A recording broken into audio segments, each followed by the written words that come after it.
Om Namo Bhagavate Vasudevaya. Om Namo Bhagavate Vasudevaya. Om Namo Bhagavate Vasudevaya. Om Namo Bhagavate Vasudevaya. Om Namo Bhagavate Vasudevaya. Om Namo Bhagavate Vasudevaya. We're studying Srimad Bhagavatam, Canto 3, Chapter 8, entitled Manifestation of Brahma from Vishnu. And so we're on text 13. It's November 4th, 2025. And this is the series of verses that is specifically describing the manifestation of Brahma from Vishnu. And, okay. Narayanam namaskritya naram chaiva narottamam devim sarasvatim vyasam tato jayamudiraya. Before reciting the Srimad Bhagavatam, which is the very means of conquest, one should first offer respectful obeisances unto the personality of Godhead, Narayan, and to Naranarayan Rishi, the supermost human being, unto Mother Sarasvati, the goddess of learning, and unto Srila Vyasadeva, the author. Nasta prayeshu bhadreshu nicham bhagavata sevaya, bhagavat yutamashloke bhaktir bhavati naishtiki. Okay, so text 13.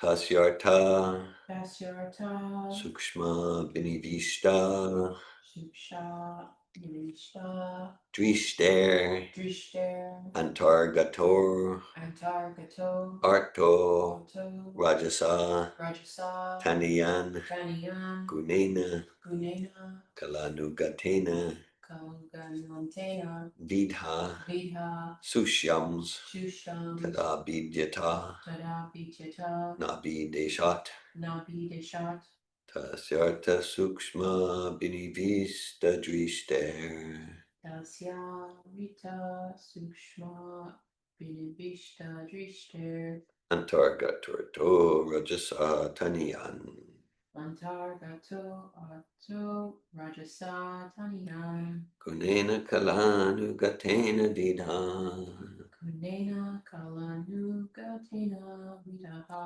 Sushyams Tadabidyatana Bideshat Sushams Tadapidyata Nabidashat Tasyartha Sukshma Binivishta Drishter Tasyarta Suksha Manivish Vishta Drishter Antargatorto Rajasa Taniyan Antargato Arto Rajasa Taniyan Gunena Kalanu Gatena Vidha Gunena Kalanugatena Vidaha Sushams Tadabidyatana Bideshat Sushams Tadahi Yata Nabidashat Tasyartha Sukshma Binivishta Drishter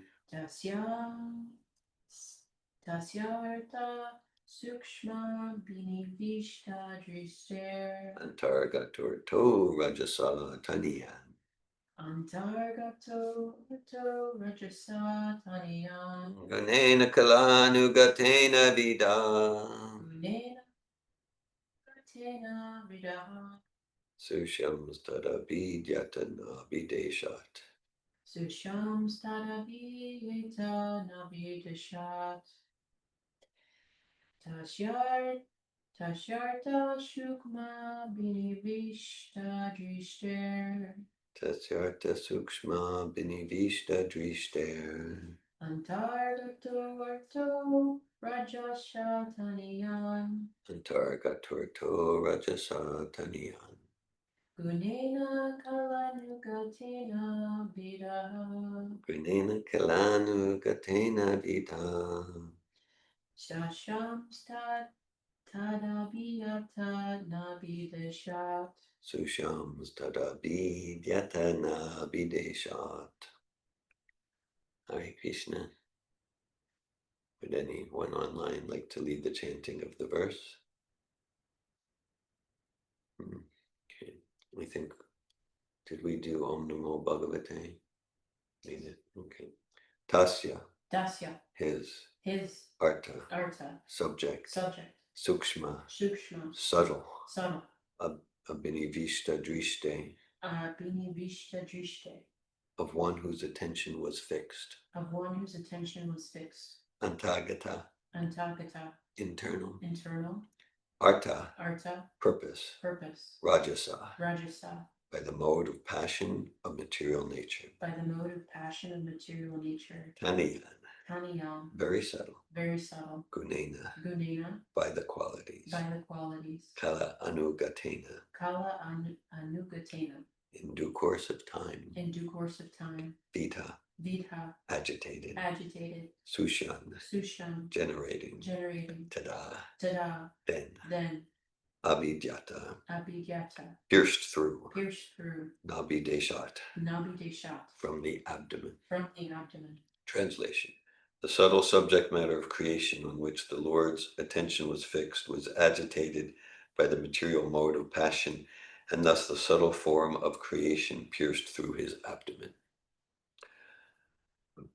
Okay, so there's no purport. We'll read the next verse.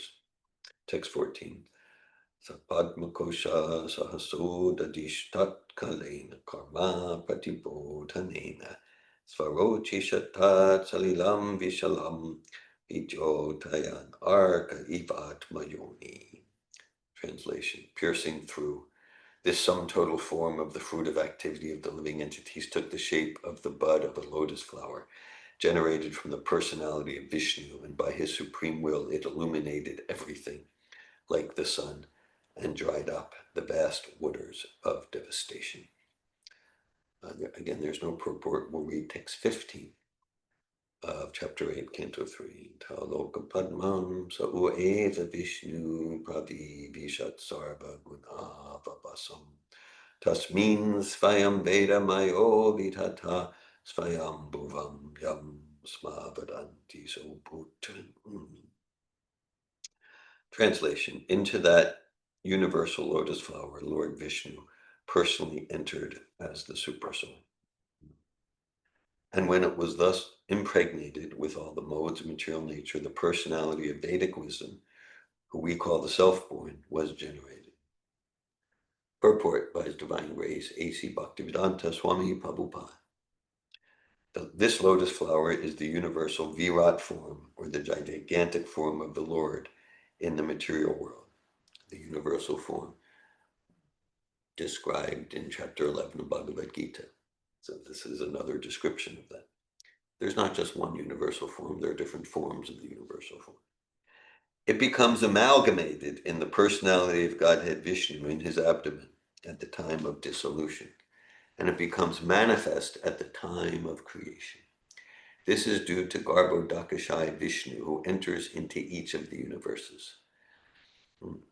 In this form is the sum total of all the fruitive activities of the living entities conditioned by material nature, and the first of them, namely Brahma, or the controller of the universe, is generated from this lotus flower.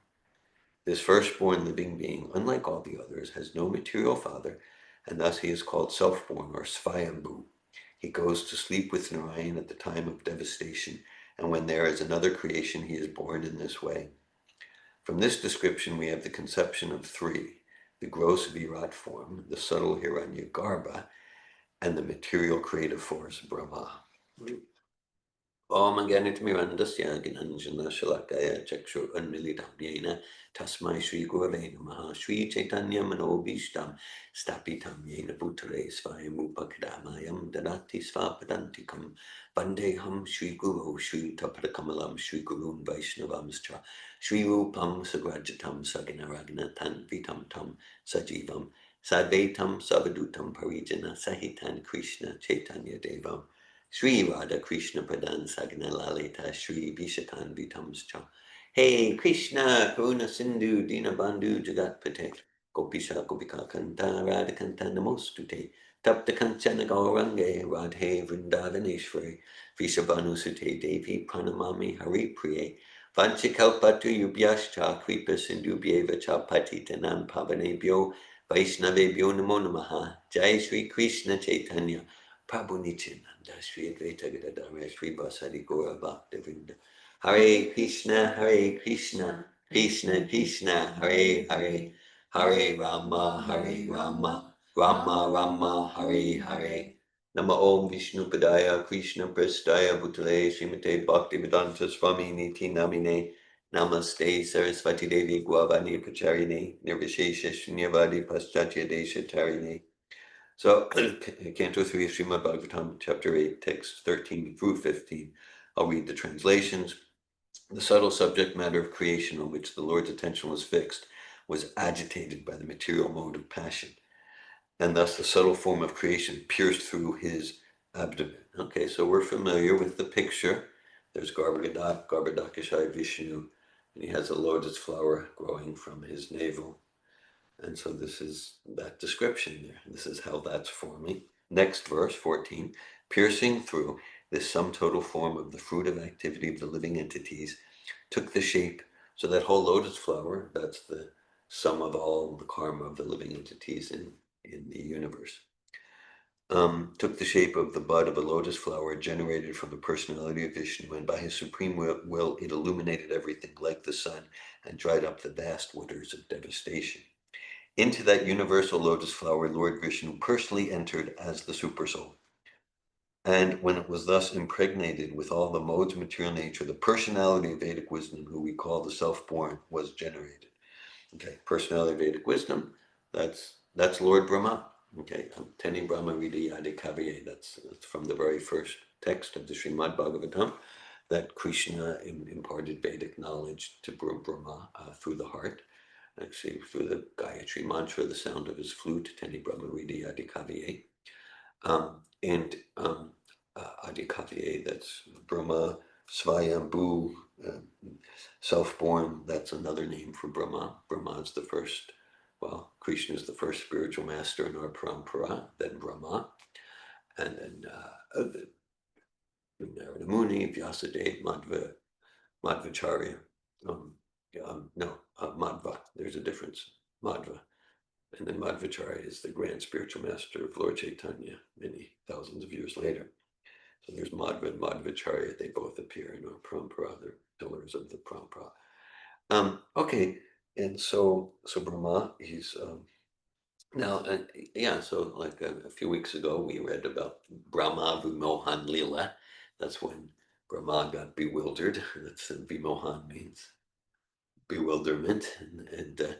And it's so sometimes we hear about Brahma as a demigod who gets bewildered sometimes, and sometimes we hear about him in his capacity as the pure devotee, the engineer, the chief engineer of the universe, the head, the chief of our sampradaya, our parampara.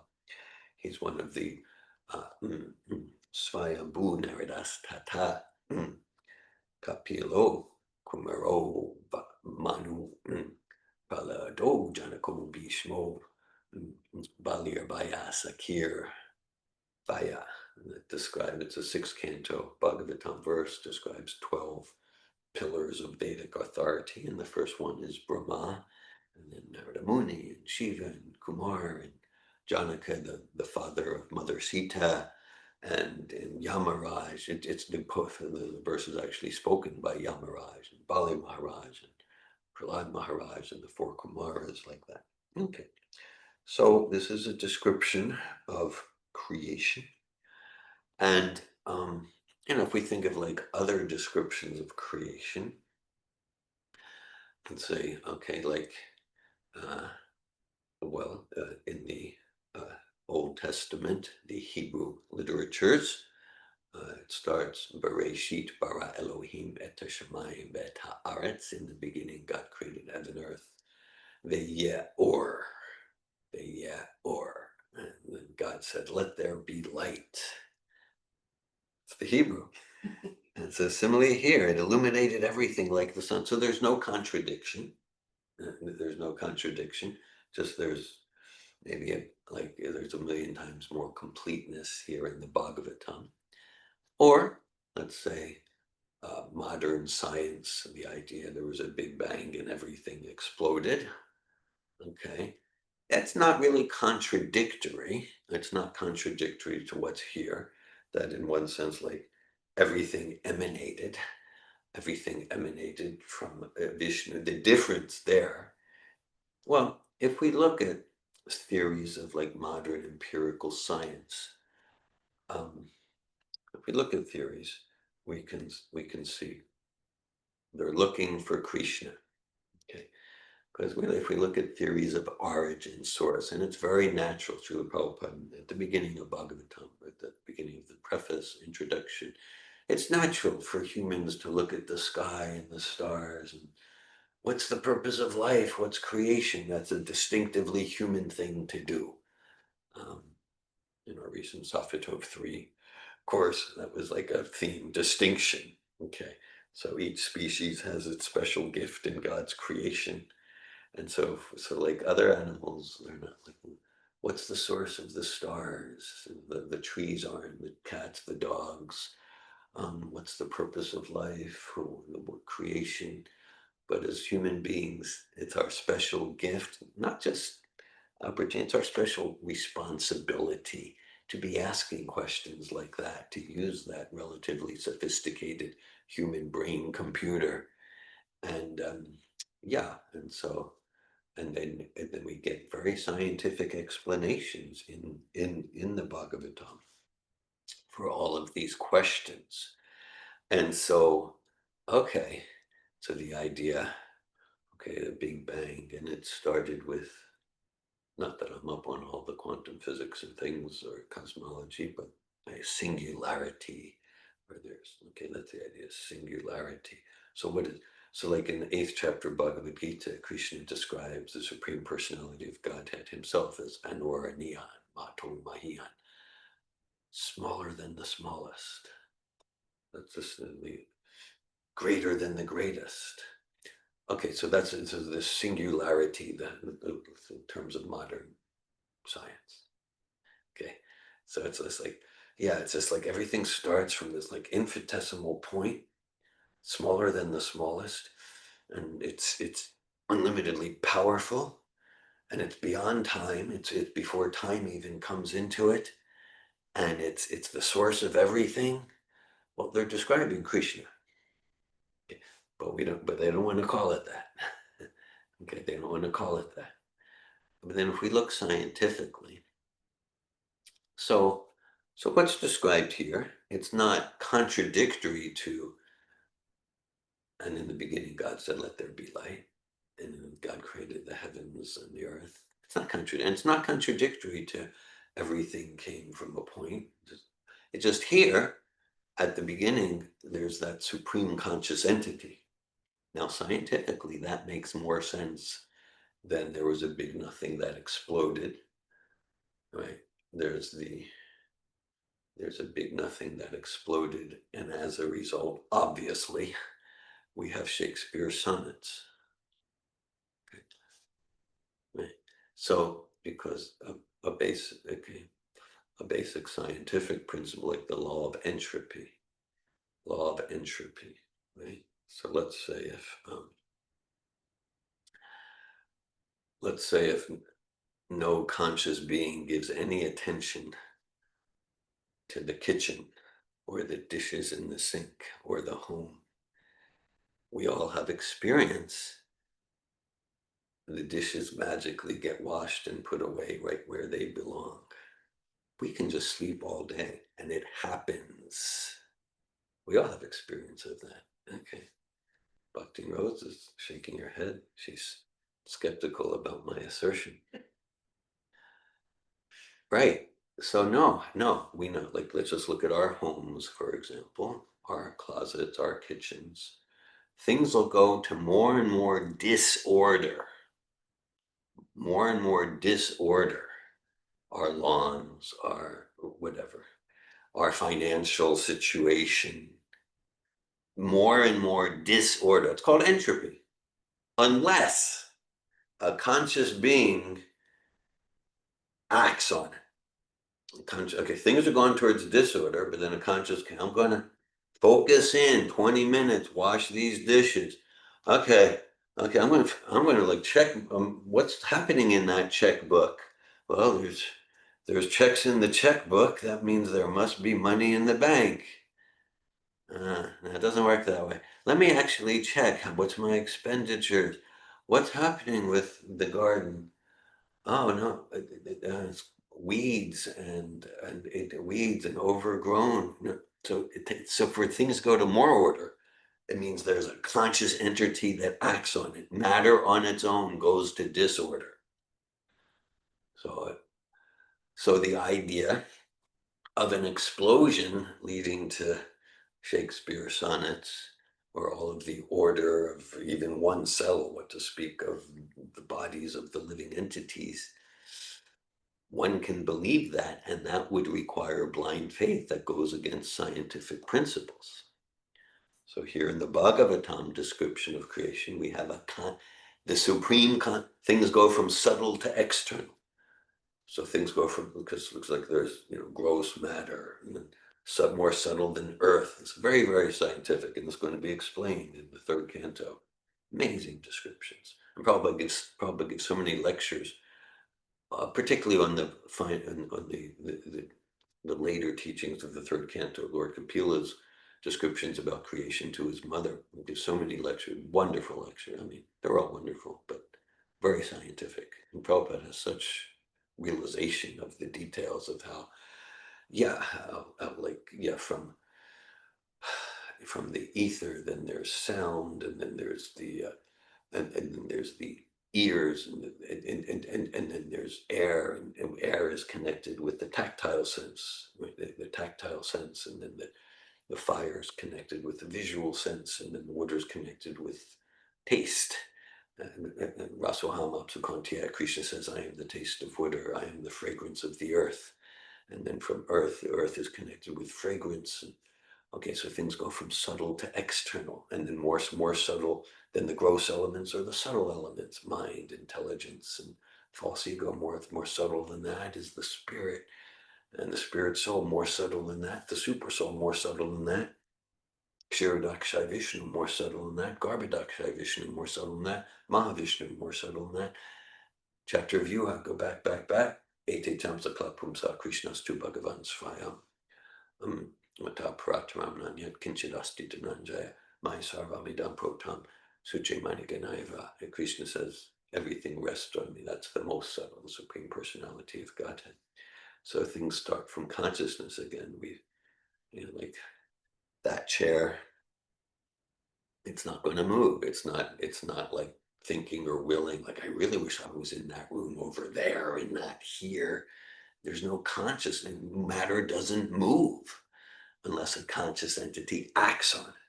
Okay, so this is a lot more scientific, that we can say this kind of like describing the Big Bang. It's describing, and in the beginning God said, let there be light. And this is giving such a complete scientific explanation, science in both in terms of rationality, experience, and a vast body of knowledge. And then it's, as a general principle,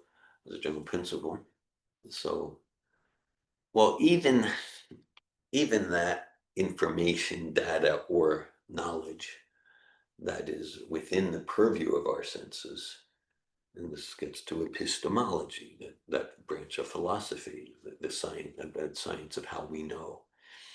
So the senses, again, this is a very Sophatov 3 principle, uh, um, that, yes, our senses are subject to defects, mistakes, limitations, cheating, illusion, like that. Uh,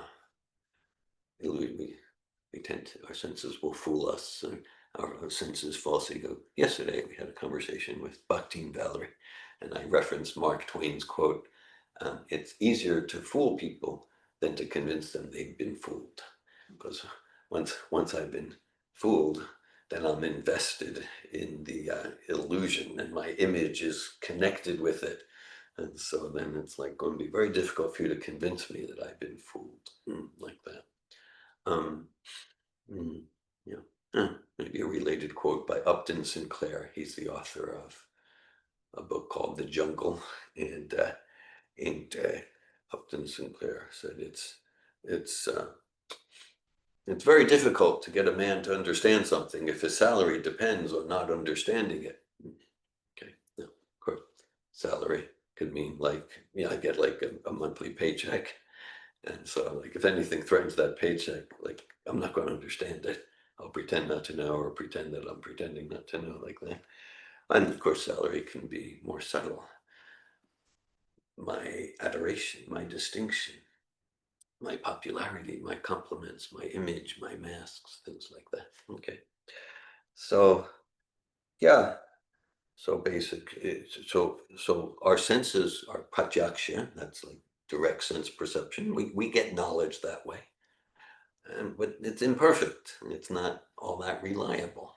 I mean, we get some knowledge that way, prajaksha. But basic example uh, that we give a lot, Prabhupada gives a lot. Okay, so let's say a 3-year-old child is looking at the sun, sees the sun as a a a a circle in the sky, a yellow circle, 3 inches in diameter. That's what the sun is. Well, no, the child's wrong. The senses are deluding him or her. The senses are deluding. So it's imperfect. It's imperfect, and we're subject to cheating. To the cheating will practically always be in the direction of highlighting my good qualities, and let's put that on center stage, and trying to hide and conceal my embarrassing, shameful shortcomings, and like that. Or maybe I'll reveal some shortcomings so then you get to see how humble I am, or something like that. Okay.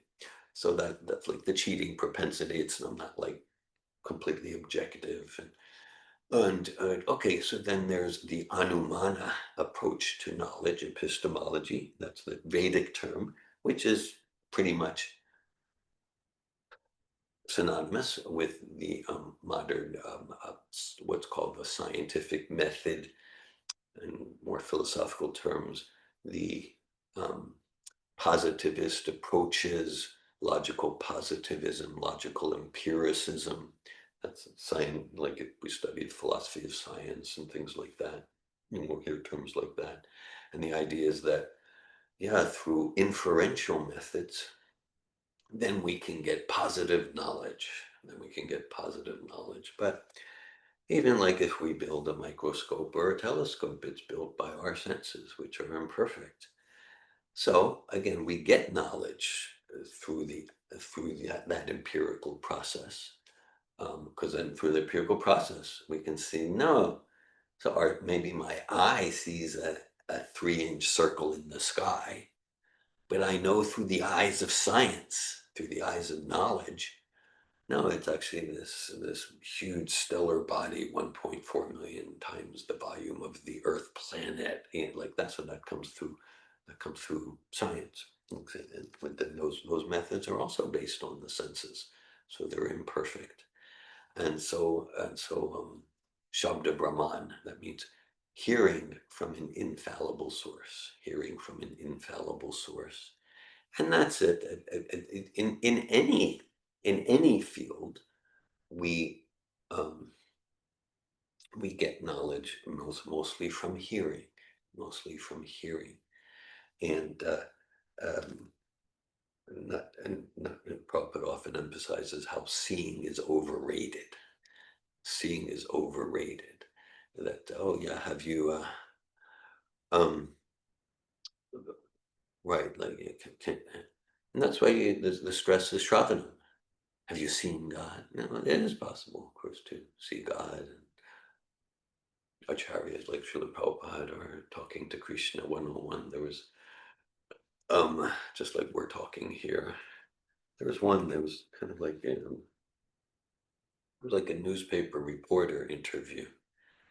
And a reporter, like at the airport or something, and the reporter asked Prabhupada, it's like, yeah, how do you know like which of your students to give which responsibilities? How do you know? So something like that. And Prabhupada responded, and this is recorded and transcribed. So because I say that just because sometimes we hear memories of Prabhupada, and then we all get to determine how authorized like that. And that's why I like to say, and I'll sometimes cite memories of Prabhupada from, that we see on the videos or um, persons I talk to, um, like that. I'm remembering one. This was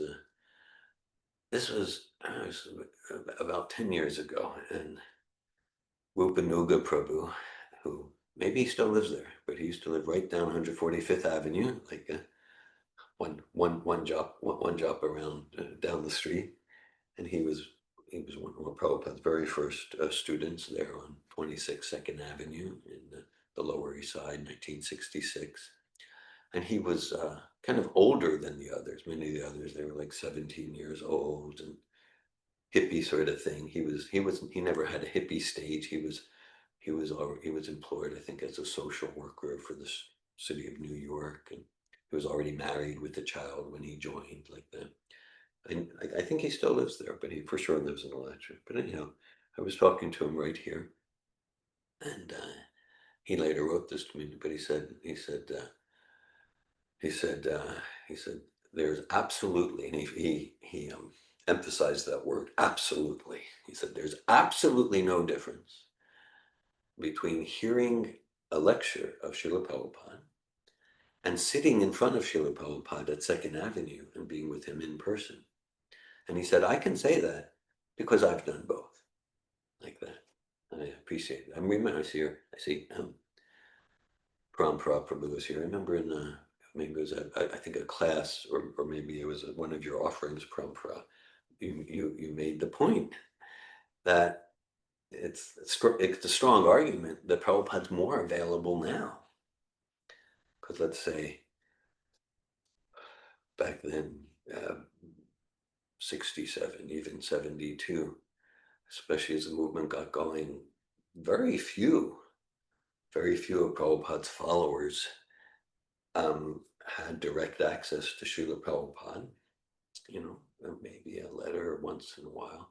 And they also didn't have access to like 4,000 lectures and videos. And there were some books, but there wasn't all the books. When Prabhupada first came, there was simply the three volumes of First Canto, which is wonderful. But in one sense, there's more accessibility to Prabhupada now than in 1967 or 77 or like that.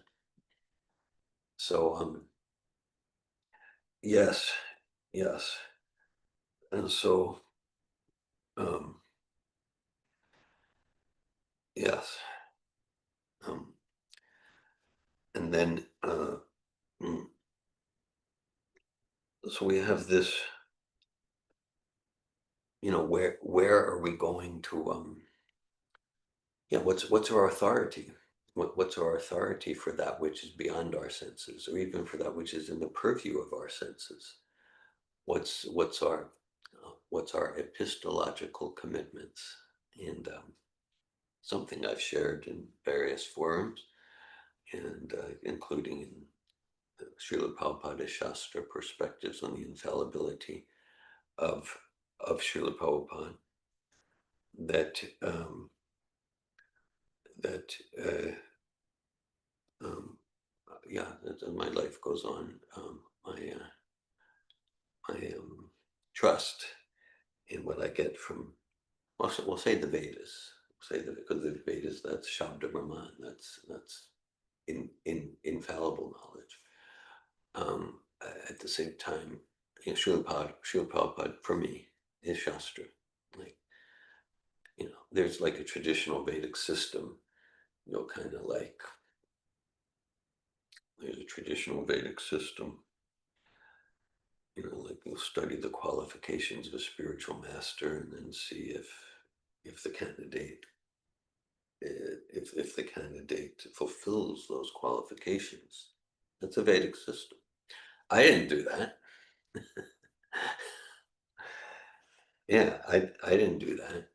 I didn't like, okay, well, let me assess Srila Prabhupada according to what it says in the Kathopanishad and the Garuda Purana and the Rig Veda. That is the Vedic system. So at the same time, like, it wasn't my process. I know the Vedas through Srila Prabhupada. Whatever I need to know from the Katha Upanishad or the Atharva Veda, I get from Srila Prabhupada. So, uh, so I'm just saying that is my personal process. And someone said, "Well, that's wrong. That that's backwards." Whatever, whatever. That's my process, and I'm good with it. You know, we can appreciate, criticize, whatever. So yeah, so that's one meaning of Srila Prabhupada Shastra. Of course, another meaning is, yeah, everything emanating from Srila Prabhupada is Veda. It means it's truth, it reveals truth, and it's non-different from the truth it reveals. And same as Srila Vyasadeva and Shukad Goswami, same platform, same platform. And then, yeah, so in some of these classes over the years, and in Srila Prabhupada Shastra, I give some examples of areas where I see that, like, yeah, the Vedic, in so many areas, the Vedic knowledge is being more and more confirmed by modern science. I'm not saying, so if modern science confirms it, then we can accept the Vedas. No, no, my trust, my epistemological commitments is in the Vedas. And then, yeah, and then when we see like moderns, and if there's a contradiction, I'm accepting Prabhupada like that. And I wasn't, more and more convicted about that as decades go on. 40 years ago, I was like, well, I have doubts about this, and I share some of that in my kidnapping escape story to Iowa, and I found the magazine, the Popular Science magazine, about 14 time dimensions, which exactly confirms the Vedas. Or even if we look at something straightforward like diet. Okay, so like, okay, if we look at what modern Western science says about diet, say in the 1950s, you can't be healthy with vegetarian. I mean, that you cannot be healthy with you need protein, and you get like that. 1950s. That's what science says. Okay, well now it's quite different. Now, like there's even science is warning against beef and like, a plant-based diet, and that's what. So it's kind of like, oh, somehow science is coming to the conclusion that those primitive cavemen in India were saying in the Vedas thousands of years ago. We can find that in every field. I know in our Bhagavad Gita course we have, because, for example, so like according to science, life, carbon-based life can exist in certain conditions and not other conditions. And um, they're like regularly finding, I just randomly pops up on my internet feed, whatever, once in a while, but like at least once or twice a year. Oh, they found life where it can't exist. So now we need to change our theories. This is really there. And when I develop those questions for the Bhagavad Gita course, particularly chapter 2, because in chapter 2, Krishna says, Nitya Sarvagata Stanur, Sarvagata, life is all pervading, life is everywhere, like on every planet, like that. And so, and so just I was formulating those questions 2009. I found on the internet that they found life forms beneath some Arctic ice glacier where there's no oxygen and life couldn't exist, and there is life. And then the next month they found life in some underwater volcanic ash, like 800 degrees hotter than anywhere where life can exist. So they need to change their theory. So basically, they're coming to the conclusion, no, the conclusion, life cannot exist here. Oh, we just found life forms there. Okay, so basically, the Bhagavad Gita, Vedas are saying, yeah, life does exist there. So in so many fields, in so many fields, they're coming to that conclusion. And the Vedas, at the same time, it's good to know the history of Bhagavatam. Srila Vyasadeva, he wasn't satisfied with the Vedas because the Vedas tend to be misleading. There are Vedas for those in the mode of ignorance. There are Vedas for those in the mode of passion. There are Vedas who want to merge into the Brahman. There are Vedas for They're Vedas for those who want to go to heaven and enjoy. And and there's bhakti there, bhakti to Krishna, but people miss the point. Sometimes the Vedas give false philosophy. Um, the Buddha is not part of the Vedas. He rejected the Vedas for a particular reason. But sometimes the Vedas are misleading people in order to meet them where they're at, eventually to bring them to pure devotion to Krishna, maybe after many, many lifetimes. So, Chakre Satvata Samhitam, Srila Vyasadeva gave the Bhagavatam to get like, here's the point out of compassion. The example is there, just like Prabhupada gives the example in fourth chapter of Bhagavad Gita in his purport. The purport to the Yada Yada Hi Dharmasya Glanir Bhavati Bharata Bhutanam Dharmasya Tadatmanam Shijamyam, where Krishna says, I appear at regular intervals, millennium after millennium. Prabhupada gives the example of like mathematics. And so a teacher, the math teacher, whoever they meet, the principle is always the same. Increase your knowledge and enthusiasm for learning math. And maybe speaking to the 2-year-old, to the second grader, speaking about multiplication, speaking to the graduate student, speaking about integral calculus. So the details might be different. And even, right, if we take that analogy further, let's say at some point, I don't know exactly what grade it is, let's say they're teaching subtraction. Okay, they're teaching to the 6-year-old subtraction. All right, so 6 minus 3 is 3. Okay, now here's a rule. You can never subtract a higher number from a lower number. You can only subtract a lower number from a higher number, okay? All right, so you can't subtract a higher number from a lower number, okay? Now maybe, I don't know, 2 years later, third grade, fourth grade, something, then we're learning about negative numbers, right? And then Mrs. Smith says, okay, so now if we subtract 4 from 3, we get -1. Now the students, they could say, so Mr. Jones 2 years ago lied to us because he said you could never. Well, yeah, so Mr. Jones did what he was supposed to do, because if the child's too young, right, so 6 minus 3 is it, but 3 minus 6 is negative. It just gets too confusing. So the Vedas do that a lot. And so Vyasadeva wanted people to get the point. He gives us Bhagavatam. And so Srila Prabhupada, he's focusing in. He's giving us Bhagavad Gita, Srimad Bhagavatam, Sri Chaitanya Charitamrita. These are the essential Vedas that we need. Now, Srila Prabhupada did say that, like, if he wanted to give us Vedanta Sutra, Mahabharata, the Satsandarbhas, which are commentaries on the Bhagavatam by the Goswamis, like that. But he gave us Krishna book, Bhagavatam, Bhagavad Gita. These are the essential Vedas for us to get the point of all the Vedas. Vedeshta Shabaraham Vivejya Vedanta Krit Veda Evachaham. Krishna is the goal of all the Vedas. Bhakti to Krishna is the goal of all the Vedas. And then, and so, this is a story of creation history, not like some fantasy story or some mythology or some primitive religious fable or something. This is scientific history of creation, and it's quite subtle and nuanced and extensive.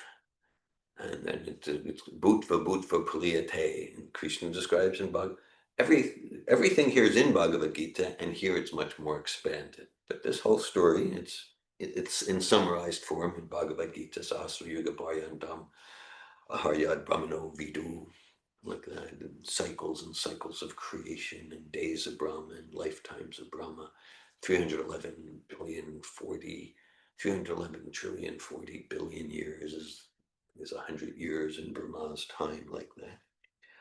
And 8,400,000 species, A Rupi Brahmanda Brahmite Kona Bhagavad Jiva Guru Krishna Prasadipaya Bhakti Lata Bead. And so the living entities, journeying throughout the universes and the planetary systems and 8,400,000 species, and then a fortunate living entity encounters a pure devotee, a pure acharya of Krishna, and awake, and through the association with the pure devotee, the Bhakti Lata Bij is awakened in the heart. Nityasiddha Krishna Prema Saja Kapanoy Shravanadi Shuddha Chitte Karya Udai. That the intrinsic love of Krishna is awakened in the heart through through following the siksha from the pure devotee to engage in kirtan, shravanam, kirtanam, and then the natural transformational, transcendental knowledge transforms and cleanses the heart, and our love of Krishna naturally awakens. And so this is true for, the spirit souls in all the species and the human form. We also often give the computer as a doorstop analogy. I know everyone here is familiar with that one. And so the human form, it's a special juncture. It's like a special juncture. In the human form, we get to choose whether I'm going to stay in this whole cycle and then go get merged into the body of the Garbhodakashayi Vishnu, and then my karma come out again and do another trillion lifetimes as a worm or a pig or a demigod or a David Wolf or like that. Or in the human form, we get to go like, I'm bringing completion to this whole material body, material universe. Because just as here, it's like the aggregate karma of the living entities creates the universe, the particular prison cells, and our individual consciousness creates our, just like here, this is like universal creation, and this body, this is the universe we created from our consciousness, right? Matter coalesces around spirit. That's clear intention. No, it's intention. Maybe not so clear, but according to the intention or the consciousness of the aggregate consciousness of all living entities, the universe forms, and according to the consciousness of us individually, we get a particular universe that we live in. Each atom is a universe, and like that, each amoeba's body is a universe. So the human form, we have the choice to, like, I'm getting out of the cycle, and the path to do that is bhakti, under the guidance of a pure devotee of Krishna. I'll read the text again, then I'm glad to hear any comments or questions. Srimad Bhagavatam, Canto 3, Chapter 8, Text 13 to 15. The subtle subject matter of creation on which the Lord's attention was fixed was agitated by the material mode of passion, and thus the subtle form of creation pierced through his abdomen. Piercing through this sum total form of the fruit of activity of the living entities took the shape of the bud of a lotus flower generated from the personality of Vishnu, and by his supreme will it illuminated everything like the sun and dried up the vast waters of devastation. Into that universal lotus flower, Lord Vishnu personally entered as the supersoul, and when it was thus impregnated with all the modes of material nature, the personality of Vedic wisdom, who we call the self-born, was generated. Hare Krishna. Thanks for hearing Srimad Bhagavatam. I welcome any comments, realizations, or questions.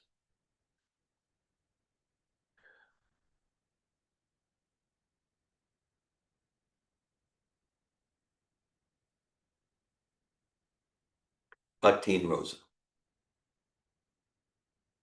Hare Krishna. Hare Krishna. When you mentioned the universe is formed from the aggregate consciousness of all the living entities, Yeah. it reminds me of what we had read not too long ago. It described, I guess it's Garbhodakashayi Vishnu as bluish because of the taintedness of the consciousness. Yeah. Anyway, Yeah, I think Pram Prabhu gave a class on that about 2 weeks ago. Yeah. That's right. I remember. And so the question that came up in my mind was, I wonder why things are progressively getting worse as, for example, the dissolution and then the re-expansion, and it we're in Kali Yuga, and it only gets worse. And the answer that came to my mind is, well, if people are getting out of a cycle, we have less and less influence of good.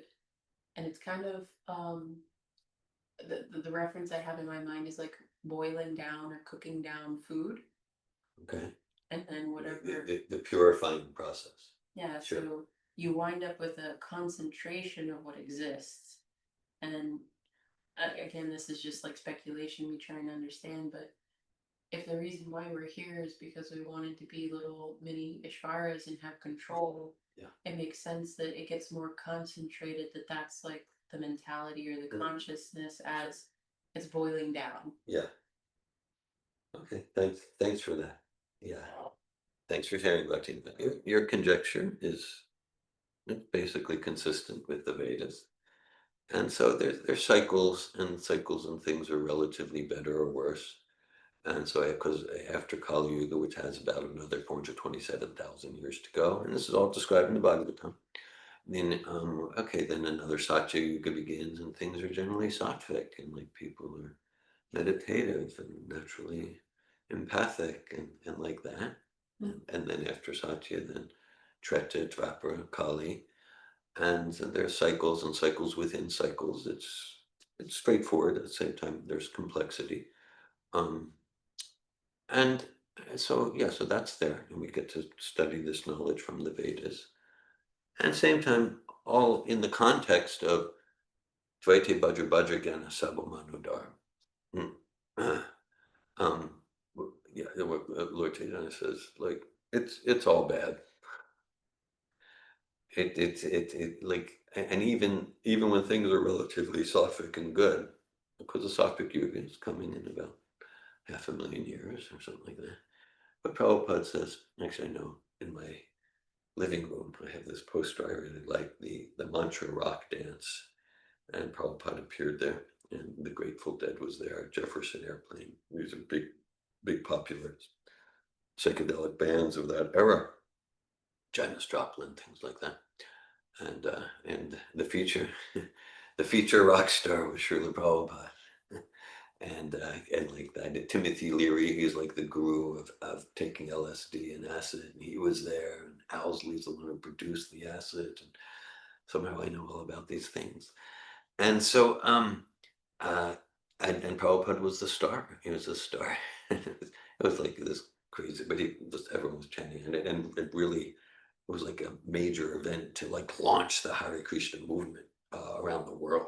It was an amazing event. And at one point, Prabhupada said, "This," he said, as he was like walking off the stage with his disciples, he was saying, "This is no place for a gentleman." Okay, but he appreciated the opportunity. So the whole material world's like that. And we can, it's like the goal isn't to get good karma and then enjoy in the sattvic heavenly planets or enjoy in a nice neighborhood. Good karma is better than bad karma in some ways, but it's described in Bhagavad Gita. A possible pitfall of thing when we're sattva or relatively sattva, we can get complacent and we won't have that tivrena bhakti yogena. Tivrena means intense.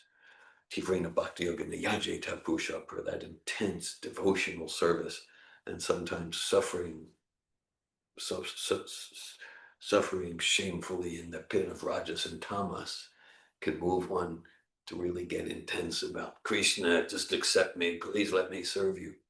All in all, it is definitely recommended to cultivate sattva.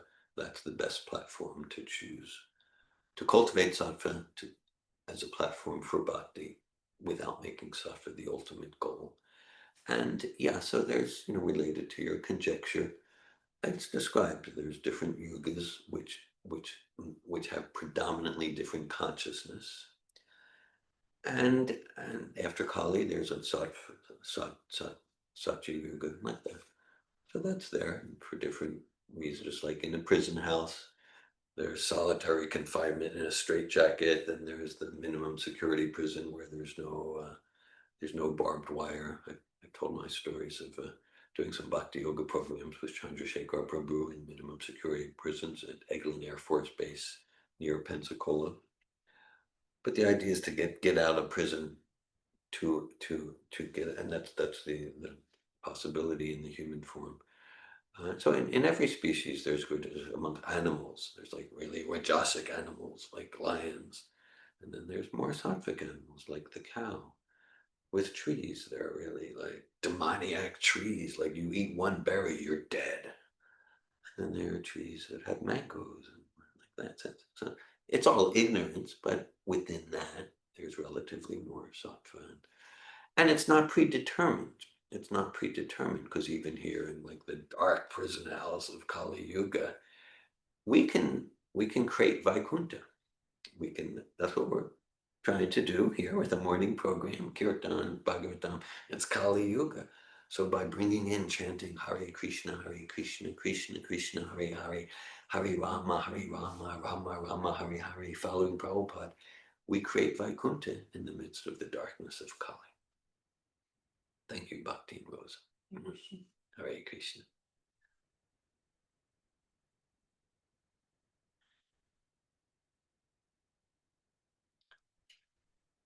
Hare Krishna. Srimad Bhagavatam ki. Jai. Srila Prabhupada ki. Jai. Thank you all. Haribol.